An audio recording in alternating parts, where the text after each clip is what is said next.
Not Nerd Podcast, episode 346. It's always night in space.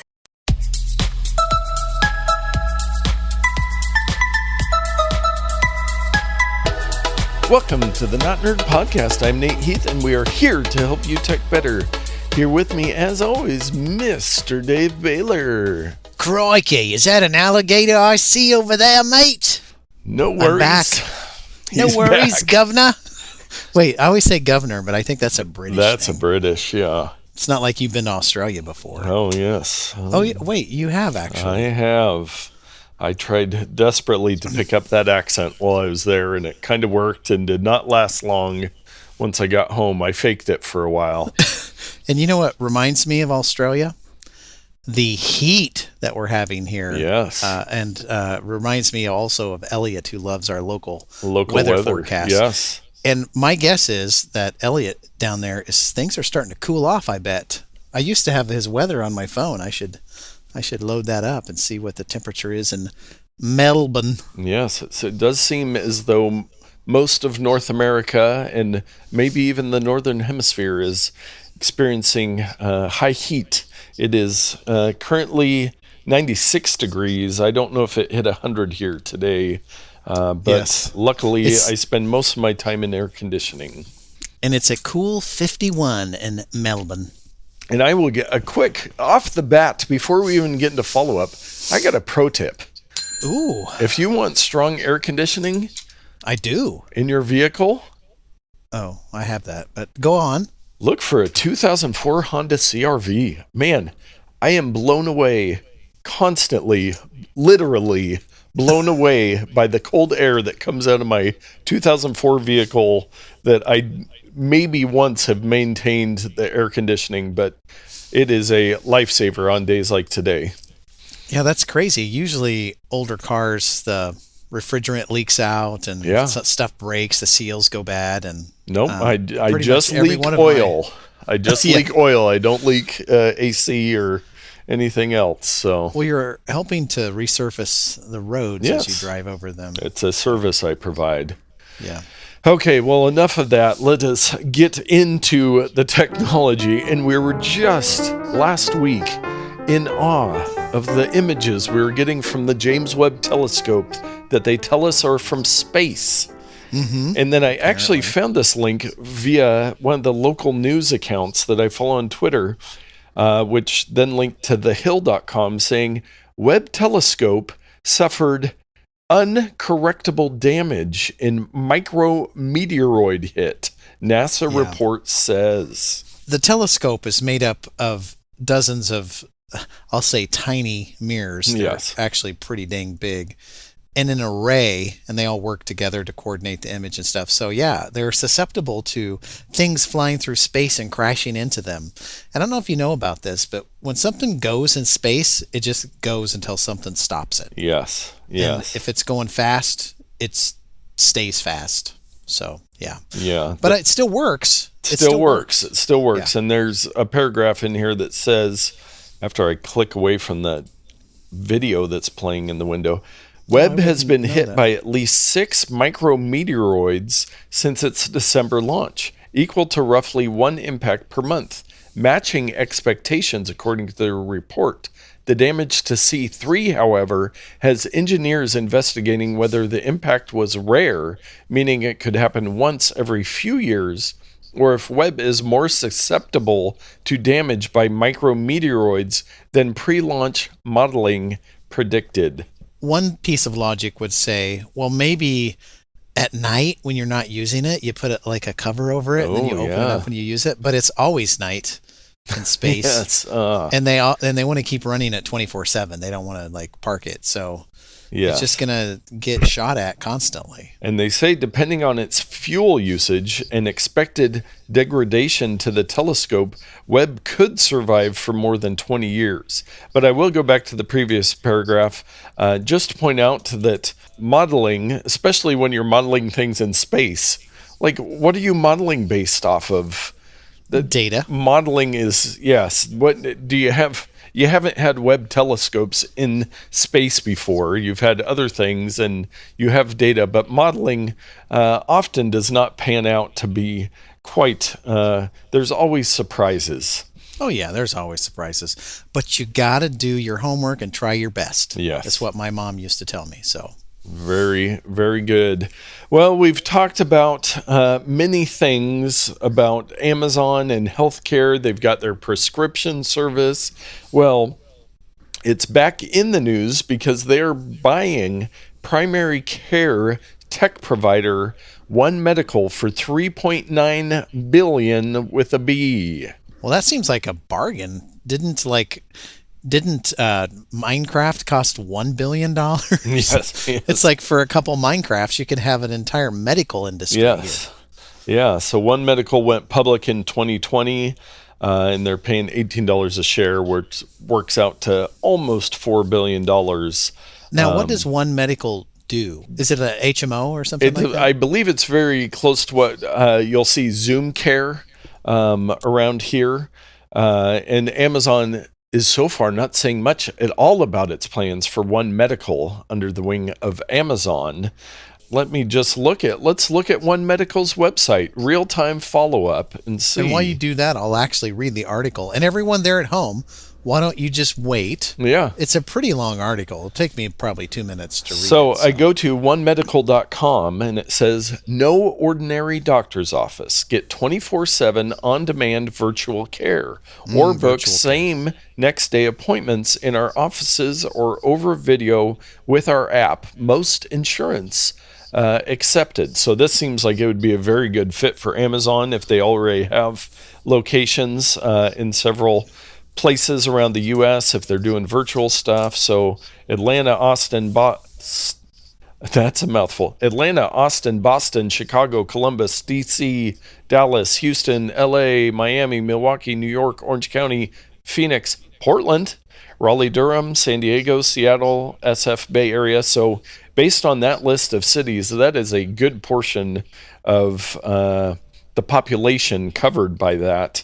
In the U.S., and it looks like they have about 6 offices in the Portland area. So I'm familiar with the Zoom Care. We used it many, many moons ago where you kind of, it's not tied to, it's a network, but they just kind of have a doctor's office and they can provide you a lot of care without having to go to urgent. It's kind of urgent care, but it's like a step down from urgent care. So, Nate, guess who my pharmacist is? Zoom Care. Amazon pharmacist. I switched over a few months ago. Yeah. And we need to check that out. We use Fred Meyer and they're under the Kroger brand if you're not in the Pacific Northwest. And things have been lacking at times, but I actually have a new client with my business Consist Media that is a doctor's office they've got like 4 locations in Oregon, but they also have a bunch of remote workers. They do a bunch of telemedicine. So it's kind of, the new way is kind of finding this balance of what can we do over a video call? Yeah. What can we do in the office? They've got holistic, chiropractic, they've got everything under one roof instead of your more traditional, he bangs on your knee, tests your reflexes, and sends you on your way. Well, usually what happens at a doctor's appointment is, oh, how you doing? Let's check your vitals, blah, blah, blah, and answers a bunch of questions. Well, 90% of that can just be done over a video call. It's like, how are you feeling? What are your symptoms? Blah, blah, blah. It's like, well, sounds like you need to come in and we'll do your vitals. Or, I think you have a cold, dude. Just sleep it off. Or have some chicken noodle soup. Take 2 aspirin and call me in the morning. Yeah, it kind of comes down to the idea of minimum viable product. Like, what can we do over a phone call or a video call, and then we escalate it to the next step. Yeah. So get rid of it'll be very interesting to see as Amazon continues to take over the world, how this One Medical purchase kind of plays into that. Maybe you'll go to Whole Foods, you'll pick up your expensive kale, you'll get a quick checkup, pick up your packages, and you're good to go. Wow. One-stop shopping, which Fred Meyer's used to use that as their slogan. So, I like fun Fred fact. Meyer. Fred Meyer's is good. Yes, indeed. Speaking of Amazon, we've talked many times in the past about fake reviews on Amazon and, fake spot and ways to try to figure them out. Well, Amazon is suing the administrators of 10,000 with a T Facebook groups over fake reviews. And I've actually seen a couple of these. I've read some articles. We might have talked about one on the podcast where they have these Facebook groups and you join, and then, people with products go in there and they'll send you a product and you give them a good review and they'll pay you back for it. So they're seem to be getting more serious. I mean, I don't know how you sue 10,000 groups and try to track down the administrators and all of that, but no idea. Hopefully Amazon reviews will get a little better. Has the damage already been done? I mean, those reviews are in there. Are they going to take them out? Yeah, I don't know. I don't know. And you will see sometimes you'll be looking at a questionable product and start looking at the reviews and just go, wait a second. Mm-hmm. These are all identical, or, they have a lot of things in place, but this is a way where they can kind of use Facebook groups to get around the common practices and find real people to get the products, review them. One of my pet peeves is when you are reading a review of a product and find out that the review is for some other product than the one that you clicked on. Oh, yeah. Because they change it. They get a high review on one product, and then they change the SKU to be something else. And you think, I'm buying this thing, and it's got great reviews. It's like, well, that's not even a review for the product that I'm buying. No. Yeah, that I have seen that on Amazon. So hopefully this will be a step in the right direction. We've kind of talked about how, some companies are pausing hiring a little bit on the podcast, I believe. Well, the latest one, Microsoft, is the latest big tech company to slow hiring. Twitter's kind of done it, and that was weird. Was it kind of the Elon Musk stuff? But I've seen that Apple, Google, all these big companies are slowing down their hiring process, which does not bode well for rumors of recession and things not doing real great in that department. Yeah, I was going to say that, the R word. Yes. But you beat me to it.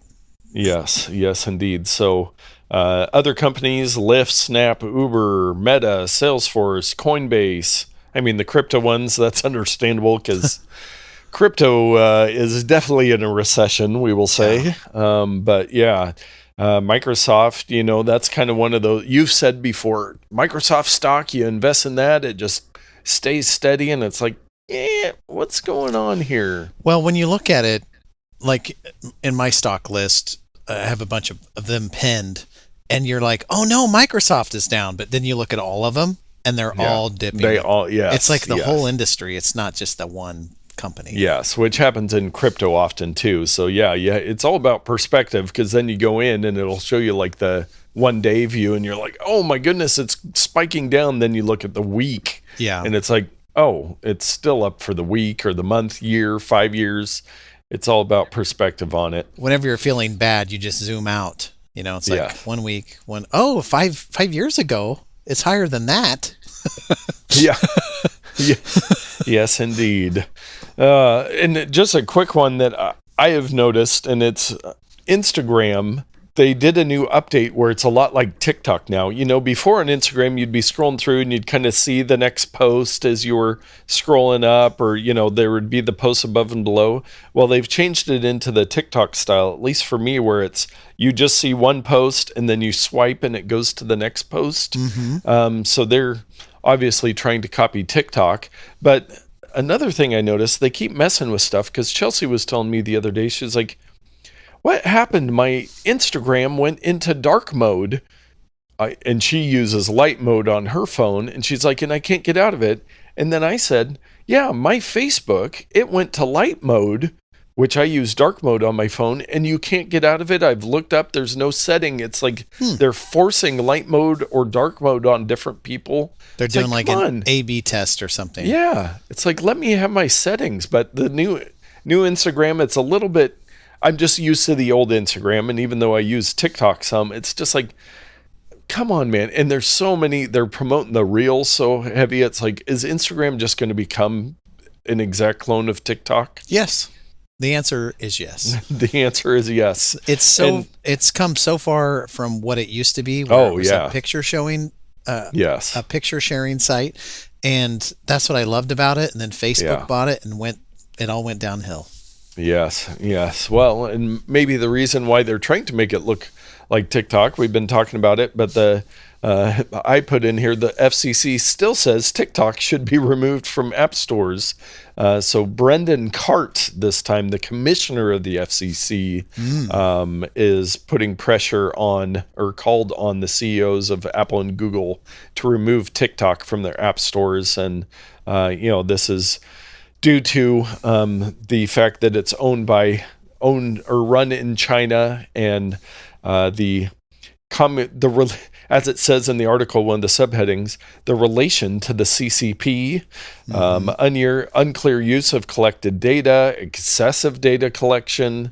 Now, conspiracy time. Yes. What is a company that has shown time and time again that they have no scruples, that they're out for themselves, that they don't care about who they hurt? Could someone like this be trying to get the U.S. government to block TikTok, maybe a competitor? Yes. Do you know who I'm maybe talking about? Mr. Zuckerberg? Well, yeah, because we were talking about TikTok lobbying to stay in the app stores.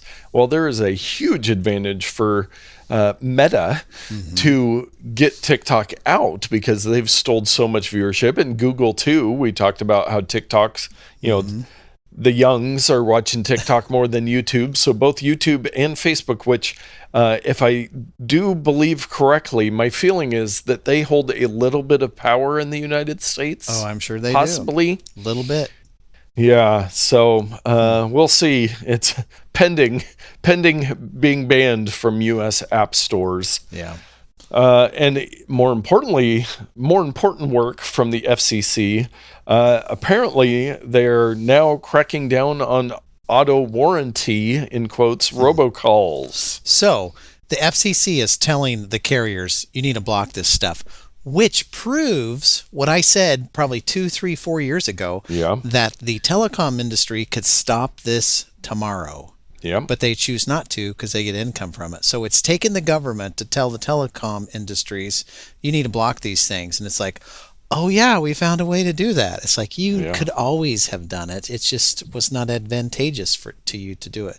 So anyway, it kind of, what is the, grinds my gears. Grinds my gears. That it takes government intervention for companies to do the right thing. Yes. Now, here, because I like to be helpful and I would love to help solve this problem, Dave, would you be in agreement that you would be very willing for Apple, Google, T-Mobile, all the carriers to work together to have a button in your phone app that every time you answer a call that is, some scam call of auto warranty, let's say they only do it for the auto warranty calls, that you could look at your phone and there was literally a button right there that you would just press saying, this is an auto warranty call. Or if you have a voicemail, there would be a button in the voicemail, like the Gmail report spam. Yeah. Like I would be willing to do that. Sure. Why not? You could make it optional, turn it on, turn it off. That would be fantastic. I would totally do that. Oh, well, we're solving the world's problems. And you know what else solves the world's problems? Dave's Pro Tip of the Week. So today I was working with a friend of the show, Tyler, on Google Calendars and contacts and iCloud calendars and phone contacts. And I reminded him or told him that I've been working on a solution since you and I worked back at a hardware distribution company in Wilsonville. I've been, since that time, which was about 10 years ago or longer, trying to find a solution to merge Apple iOS contacts and Google's contacts. The calendars is a bit easier because you can share calendars across, and I've given up on syncing calendars. Now you just share them. That was the solution all along, that it took them decades to create. Well, contacts are not that way. So we had, you can export contacts and import contacts, but what if one contact changes on one device, it doesn't update it on the other? So it's just a mess, and there's really no good solution for any of this. But I will remind people, not anything about political, but that you can go to iCloud.com if you're a Mac user, and you can access your contacts, you can access your calendar, and many other things in the cloud. One thing that we could only do in the cloud that we couldn't do on his devices was get rid of groups in his contacts that had been created, I think, in the cloud. I don't know. But you could not remove them any other way except for going to iCloud.com. And we've talked about it before, but there's also, like, you can restore things that you can't do on any other device. You can go in and mess with some iCloud settings and like restore your contacts that you've deleted or something that's been deprecated. You can turn it back on. So there are lots of hidden little things in iCloud.com, and you just sign in with your Apple ID /iCloud account that you use on your iOS device and or computer. And the other thing I wanted to mention was on the computer's version of contacts, you can find duplicates. And I'm going to run it right now, and I'm going to show you what I find. So you open up contacts on your Mac, and they're all there. And you go up into the menu, and you choose from the card menu item, a menu item that says, look for duplicates, ... And when you click that, mine says 26 duplicate cards and 23 duplicated entries. I have no idea what that means. Duplicate cards and cards containing duplicate information were found. Do you want to merge the duplicate cards and the duplicated information? And there's a checkbox that says also merge cards that have the same name but contain different information. So Nate, I might have Nate Heath work number, and a separate card I might have Nate Heath personal number. And so if I check that box, it's going to place those two in the same contact. So I've gotten over myself with contacts and trying to keep them pristine, tidy. Yes. So I'm going to click the merge checkbox, and I'm going to click the merge button, and just like that, my contacts were merged. Like, they look the same. I don't know what the difference is. You may also notice that your contacts, if you have multiple sources, the contacts app kind of wrappers them together so that, like, if I have a Nate Heath in my Gmail account and a Nate Heath in my iCloud account, it'll show them on the same card. That's not the same thing as merging them. And if you update information in one place, it is not going to be distributed among all of them unless something has changed. Anyway, it's crazy, convoluted, but don't forget about iCloud.com and look at your contacts and maybe look for some duplicates. You might be surprised what you find in there. Very nice and helpful. Yes, my contacts are out of control, and I have people in there that I have not talked to in 15 years, but you never know. You never know. Might need them at some point. Well, let us move on to our takes of the week. Now, Dave, have you heard of the app BeReal? This is not familiar to me at all. It was not to me either before Friday, but it is the top app in the U.S. App Store right now. I believe it's a French app. Are you being real right now? I am being real. Now, I'm going to go on the record, and the Fast Company article starts, "Fad or Frenzy, BeReal is having a real moment right now."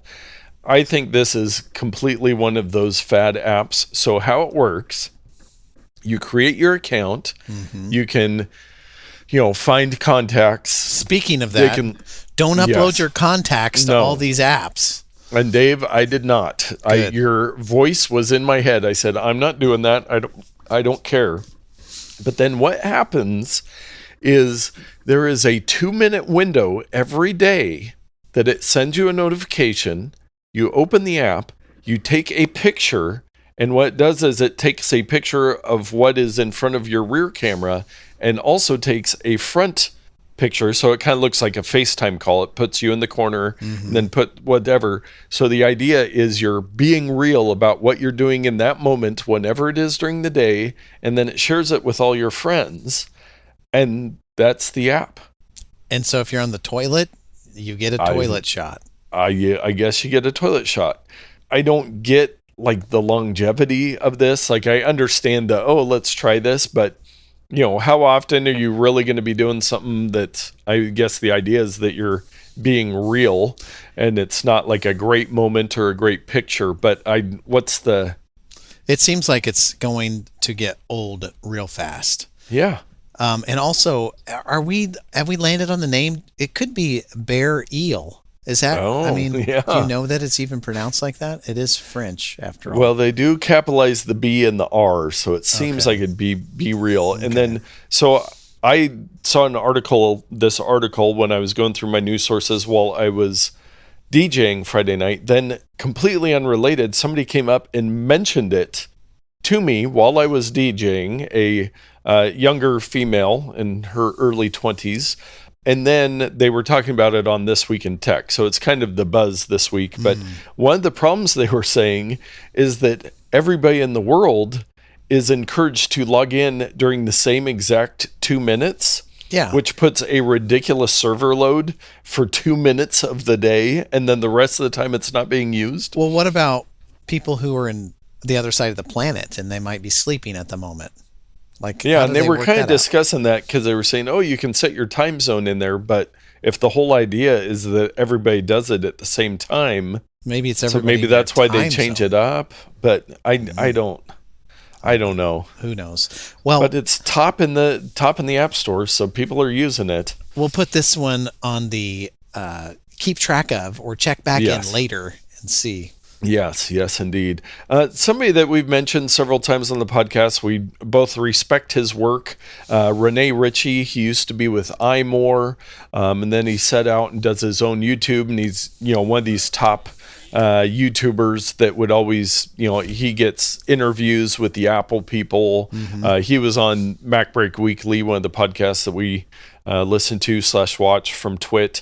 But yeah, one of the top guys. Well, he had announced that he was leaving the podcast, and I'm like, where's he going? And I think you had said, he's probably going to Apple. Mm-hmm. But he announced this week that, all right, Rene. There he is. The video is playing. He is becoming the creator liaison for YouTube. So he's going to keep making some of his videos, but he's got a job with YouTube where he's going to kind of be the union leader for all of these creators and kind of the things that they're looking for that they wish YouTube would do. He can, kind of talk on their behalf. So he released a video with a lot of top YouTubers on it. But very interesting that, that he was going into this position. I think he'll be very good at it, but it's cool to see that the YouTube creators are kind of getting a voice from an official position within YouTube. Do you think that he applied for this job, or do you think that they sought him out? I don't know. It seems like it would be a weird job listing just to put out there. It seems like maybe he is a little bit older than your average YouTuber. He's pretty well established. He's had a lot of different positions kind of in the tech space. Mm-hmm. So I think maybe that's maybe they were seeking him out, and he's had I guess you could say, a meteoric rise. He didn't hit the Webb telescope, but he started his YouTube channel, and part of the reason why he got so many followers is because he had a huge following before he started his YouTube channel. Yeah. It just makes the kind of sense that does. Yeah. That's one of his catchphrases that he does. Yes. Yeah, so it was the video was posted to the YouTube Insider for Press channel, which only has 1.25 thousand, so 1,250 subscribers, which doesn't seem like much for an official YouTube channel. But yeah, Rene Ritchie, I hope he's getting paid bucket loads of money, and good guy seems like, and hopefully he'll keep up his Apple stuff too, because he always had really great insights and really great connections with Apple and kind of what was going on with them. Yeah, so. And he's a fellow Canadian. Not with you or I, but with other Canadians. With other Canadians, as one would be. And more Apple-related news. Apple reaches $50 million with an M settlement over defective MacBook keyboards. Why did this article choose to abbreviate million to MLN? I do not know. That really, Reuters decided to use MLN. I've never seen that before. Maybe that's a new thing that they added to their style guide, but you would usually just do the 50 with a large M or spell out million. Yeah. Anyway, we're not here to talk about typography or grammar, but no. Anyway. Anyways, but yeah, so these are the butterfly keyboards they had on their laptops that a lot of people had issues with. Now, you had a computer with the butterfly keyboard, didn't you? Yeah, it was the original MacBook. Not the old plastic white ones, the revised MacBook.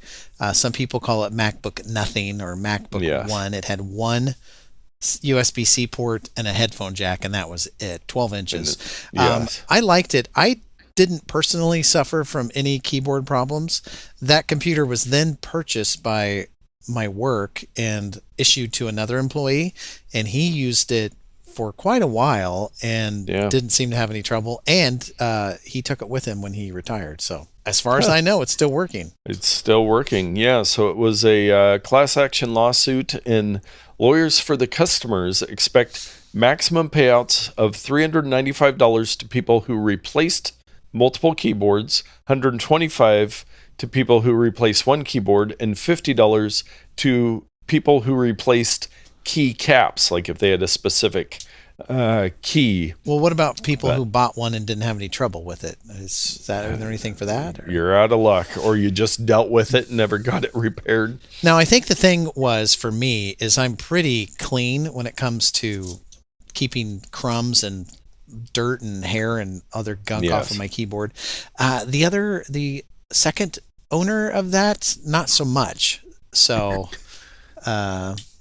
it was intriguing that it didn't have problems after. Didn't have problems, yeah. So it was probably a small percentage of them that did, but because it's Apple and because it was an issue, people didn't like the feel of the keyboards in general. So the fact that there was also a problem that happened for people that kind of got made into a big deal. It was several years ago that it was real. We probably talked about it on the podcast. Yeah, but they just had like zero travel. Even the computer I'm using now has got at least double the travel. Yes. So. Yes, indeed. People like their keyboard travel. Mm-hmm. Well, this story you might have seen going around. A chess-playing robot breaks boy's finger at Moscow tournament. I have not heard this story, but I find it incredibly, kind of in a sick way, humorous. But the poor kid, what happened? Yeah, so it was this tournament in Moscow, and they had rented this chess-playing robot to kind of play against people, and there was this kid playing, and they actually have video of it. It looks like he was kind of reaching to make his move out of turn, and for whatever reason, the robot decided to grab his finger and not let go. Luckily, there was some adults nearby that came in, swooped in, and I guess my question as I'm talking through this is, how strong does a chess-playing robot's grip need to be that he would not be able to pull his finger out of it? Well, they've got to grab onto cylinder-shaped items. Yes. So it probably has a little rubbery thing that I don't know, but yeah, that's crazy. For Todd out there and others like him, is this just the beginning of the artificial intelligence apocalypse that we're going to be living through, where the robots are rising? They rise up. It starts with a broken finger. Historians will look back as this is one of the first outbursts from an enslaved patient zero intelligence machine. So the robots are coming for us, and so don't try to play out of turn during a chess tournament with a robot would be my advice to you. That is, I'm going to put that in my pocket for when I need it. Yes. So a little security and privacy-ish story, and I will remind people we are the most nonpartisan tech podcast on the internet. There's been a lot of discussion around gun laws and the Second Amendment and all of this stuff. Well, from the APnews.com, maybe you've heard of them. Yes. The headline, gun applicants in New York will have to list social media accounts. So on their application for a gun permit, they will need to share their social media accounts. Okay. I'm going to start out by saying there's a couple problems with this. One, it's dumb. Two, it's fine, just leaving it there. Yeah. Two, what is to keep the person from saying, I don't have a social media account? Yeah. And three, what are the repercussions of lying on the form? Yeah. And four, who's going to be checking all this stuff and wasting their time going, Billy Bob, Joe Bob has posted that he's going to go hunting fish with grenades. Yeah. Like, who's going to, an AI that broke a kid's finger? Who's going to do this work? Yeah. And it kind of takes me back to last week when we were talking about Amazon and the Ring doorbell data, and they will make a good faith determination. It makes me think of that. And it's like, because it says here, will be required to hand over lists. So you have to give them multiple lists of their social media accounts for a review of their character and conduct. Oh, you're saying, so this is like part of the application process. Yes. But still, you don't have to put it on there. Like, just say, like what? Yeah, what right do they have to force you to share your social media accounts? But like, it would be like, we need to watch all videos that you took on that skiing trip in December 1991. It's like, what? Why do you have a right to look at my private information? Yeah. What does it? Yeah, it's. So is this so this is a New York state law? Yes. So New Jersey, get ready to start cashing checks for all those people coming over to your state to buy guns. Yeah, it says the second paragraph, it's an approach applauded by many Democrats and national gun control advocacy groups, but some experts have raised questions about how the law will be enforced and address free speech concerns. So some of those experts would be you now on this podcast. Yes. Expressing concern. I express concern, and what makes those people more of an expert than me on judging a person's character from their social media account. Like, I feel like I could be a pretty good judge. Maybe I should take that job. There you go. Maybe you can apply. Like Rene Ritchie, maybe they'll reach out to you after listening to our podcast. And I'm one up on him because I am not Canadian. Yes, indeed. Well, our bonus odd take of the week. This is one that I found once again from kotkey.org. And this is medieval versions of contemporary corporate logos. Just one of those fun, quirky things. It's by Ilya Stallone. He's been posting these on his Instagram account, and Kotkey had put some of them here. So you've got Windows, and then it's, the four colors, but it's a very archaic looking window. And then I like the Audi one, the Audi with the four rings. It's four wooden wheels interlocked. Yes. But yeah, just one of those creative things where it's like, how did you think to do this? And Instagram is a painting, a portrait of some guy. Canvas on an easel. Yeah. So very funny, but I'll click on the link. Sometimes, here we go. So sometimes Instagram through the web doesn't like to play nice. Oh, yes. Especially on your phone's web browser, which is how I look at. But if you click on the Instagram link, there are many more, and they're really, really good. They're really good. So very fun little site to distract you from the government wanting to know your social media accounts. Yeah, totally. Well, you know what else the government wants to know? Our picks of the week. And I don't know why your name doesn't even exist there. What did I do? I had trouble posting stuff in the... So anyway, Nate, look, I purchased something. What? It is not new, but it is a piece of technology. And the gimmick of this product is going to be lost on you because we have a single camera. But I purchased in 2022 a used new Nintendo 3DS XL. Whoa. I've been pining for one of these guys, and this is a regular old 3DS, but Nintendo announced a while back that they were going to no longer be creating those. They were stopping production, and everyone ran out to go get theirs. And then they started talking about shutting down the stores. So everybody wants to buy stuff in the eShop and do all this stuff. So they've been really hard to find. And I think part of this pick is a reminder that if you're looking for old tech products, I always go to Goodwill. That's my go-to. I'm always disappointed. I go there and I'm like, like I was walking around with a video game, an old Wii game. I don't even remember what it was. Oh, Lego Star Wars: The Complete Saga for Wii. Wow. And it was $5. All their games were $5. I was like, do I really need this? Do I really want this? I have it on another thing, and I was going to give it to the kids at church to play with or whatever, but I left disappointed. And that's usually what happens at Goodwill. But nearby, I did a search on my map, and there was a pawn shop.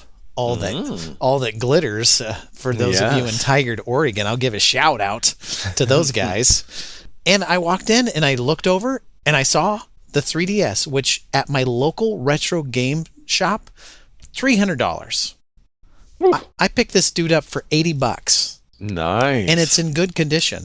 I looked on Facebook Marketplace, on Craigslist. They're all $150 or more. Wow. It came with the charger, like a Nintendo official charger. So if you're looking for old, outdated tech like me, iPods, old iPhones, whatever, check out your local pawn shop. Sometimes it can be scary because they got bars on the window and maybe they're not in the best parts of town, but you can find a good deal on some tech. Yes. And I always just assumed that these days, like a pawn shop, anything that they have, they're checking online to see what fair market value is, but not that pin shop. They could have easily got twice the amount for this item.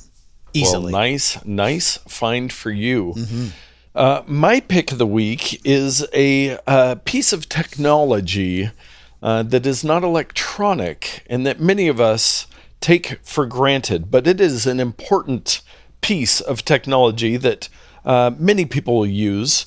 And Dave, I'm reading the thing and I'm confused, but go ahead. Yes. I got on Amazon the Fairwin Ratchet belts for men, golf web belt for jeans with automatic buckle adjustable tactical nylon men's gun belt. Tactical because it's made of nylon. Yes. And gun belt, I do not own a gun, Governor Hochul in New York, so you don't need to look at my social media. But I did not wear a belt for a long time, but some of my shorts are a little loose at the current time, and I had a very nice leather belt, but it was so bulky and just like thick and like big buckle on it, not like a Texas cowboy buckle. You going to the rodeos there, partner? Yeah, I have one of those too with a pretty sweet belt buckle on it. But I had seen an ad like on Facebook, for a tactical belt, like the new cool thing. And I was like, I bet there's some good ones on Amazon. So I went and looked. I got gray. They have many different colors, but it's got, you just slide it in and it's got a little lever on there. And I've been wearing this for about a week now, and it is just a great belt. It looks nice too. You kind of think nylon, you're like, but I think you could get away with this, in business casual. It's got a nice metal buckle on it, nice thick nylon, but not too thick so it doesn't cut into my belly. Talking about business casual. Shout out to my Wolfpack homies out there. So I recently bought a belt also because I had a leather belt. Yeah. And the hole, over time the hole gets ripped and bigger, and it was like not as tight as I wanted it to be. And the next hole was like too tight. Yeah. And I was like, do I get an awl and make my own hole? That never seems to work out good. So I spent like $20 on another one, and it's a leather. But now I'm thinking maybe I should have looked at that, because my original problem was that I needed to gauge the size on the holes. Yours is an infinite scroll, my friend. You can adjust it infinitely to whatever size. That infinite scroll going on there? That would fit your hamster or your guinea pigs. Guinea pig, yeah. Wow. So I may have to reevaluate my purchase. Now, does the little button that releases it dig into your belly that might overhang, or does it point down? It looks it's like flush with the with the buckle. Yeah, and you just lift that up, and then it'll slide open. So I am very happy with this thing, as are many others, because it has 4.5 stars on 4,504 ratings on Amazon. I did not read through them to see if they're authentic or not. But Dave, as a recent belt purchaser, what would you pay for the Fairwin Ratchet belt? Well, one thing they didn't list on their description is that could also, in an emergency, be used as a strap for like luggage or something like that. Or a tourniquet. I mean, the possibilities are endless here. Endless, I tell you. Well, I do believe the price of my authentic, genuine leather belt was $25. And it's kind of got this nice little ostrich type. Oh, wow. That is... Man, we do need a video podcast, because that's a nice looking belt. Yeah. So $25. That tactical belt is nylon, but it has a ratchet. I'm saying $18.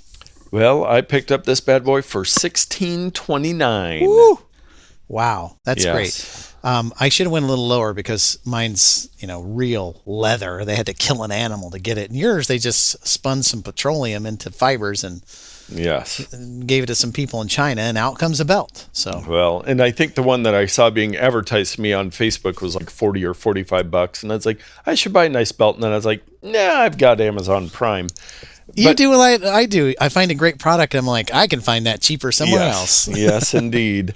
But Dave, you probably got confused, because there was a second part that I put in our notes for the pick, and it was because I wanted to remind myself that it was time for a little update. What number do we see there, Dave? I see 2,035, and what confused me is that your note said belt push-ups. Yes. So since last year, you've done 2,035, or what's the... Yeah, since January 1st, I've done... January 1st. I have passed the 2,000 push-ups milestone this year, so... And what was that app you're using? It is called Counter.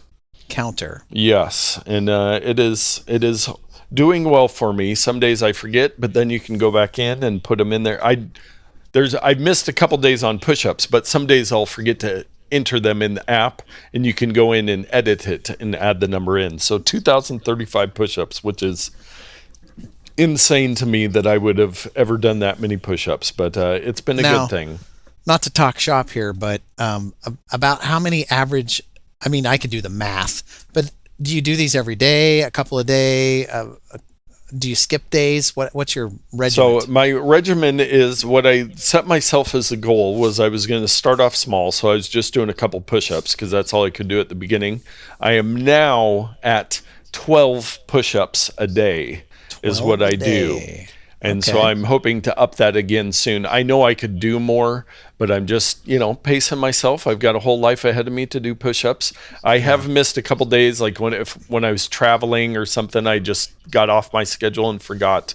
But my goal is that every day that I can, I will do some push-ups, and I will never do less than what I have been doing. Well, maybe it's too late, but you need to get Isla in there and do push-ups with her. And she gets bigger every day. Yeah. And just imagine, by the time she's 25, your guns are going to be just huge. She did try. I usually wait till they have gone to bed before I do my push-ups. But one day I was doing them, and she wanted to sit on my back while I did the push-ups, which makes it a little bit more difficult. You only did 10 that day. Yes. I think I was able to do like 2.5 with her on my back, and she wanted more. I said, not today. I'm going to, just for fun, after this podcast, maybe while we're still on the air together, I'm going to see how many push-ups I can do with no practice, because it's been a while. Yes. Yeah. Give it a shot. Everybody out there, report back with how many push-ups you can do. Mike, Tyler, Todd, Mom. Chelsea. That's about it. Isla, if you're in the car with Chelsea. Yeah. You guys report back. Well, and I will say, friend of the show, Mike, he did there was some app or some little program. It was like 1 to 100 push-ups. I watched him do, I think it was 100 push-ups at work one day many years ago. He did the program, and he was able to get to the point where he could do a whole bunch of push-ups. He's kind of wiry, though. So. Yes, indeed. He doesn't have the low center of gravity that I've got going on, I like to call it.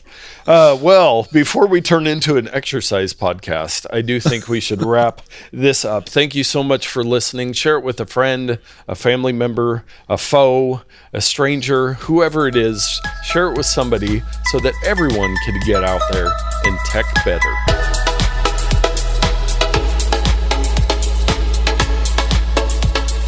Well, and I realized that when you start doing that, I froze, which doesn't help the situation because then you think I'm frozen. You mean you just physically froze, nothing else? Yeah. I'm like, what's going on? Did he drop hot liquid in his pants? Okay. Oh no, I've lost you. I wish this were a video podcast. Yes, someday.